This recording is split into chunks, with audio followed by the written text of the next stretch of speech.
गोटे बड़ गछरे गोटे कालू काऊ एवं रूपाली काऊ बसा करी रहुथिले।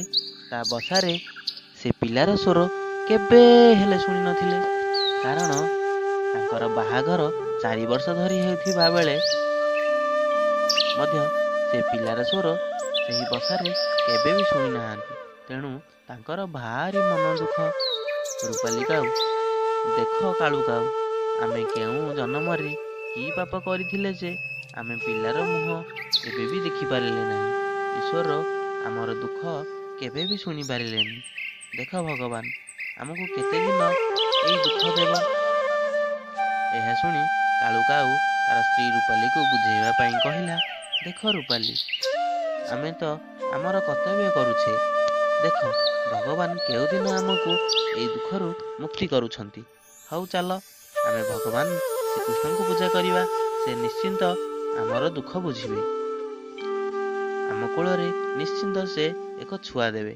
यह कही दुहे गाधोई सारी पूजा सामग्री नहीं भगवान श्रीकृष्ण पाखक गले एवं सेठारे तांकर समस्त मन कथा भगवान को कहिले।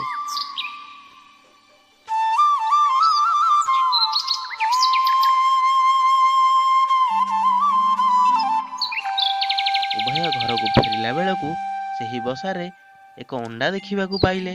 से अंडाटी बहुत चकचिक करुଥାଏ एवं सही अंडा एक अद्भुत प्रकार थाए एवं दुहे भगवान श्रीकृष्णकर वरदान भावी ग्रहण करनेले।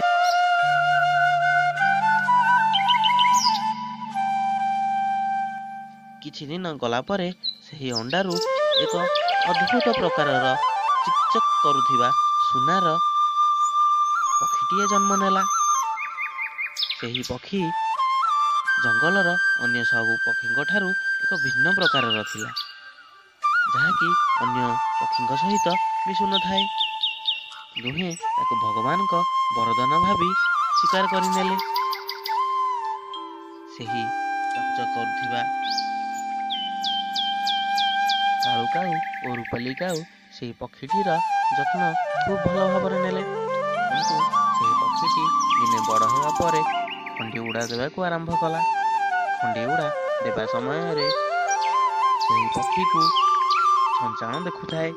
गछडाले बसी छंचाण चिंता कला से यही पक्षीटी देखा खूब अद्भुत प्रकार। तेणुक यही पक्षीटी को मु खाईदे मो पेटर भोक पूरा मेंटीजीव। यह कही से पक्षी उपर को अटैक करने बाहरिला एवं से पक्षीटी को अटैक करने क्षणी से पक्षीटी कुआड़े उभेई गला।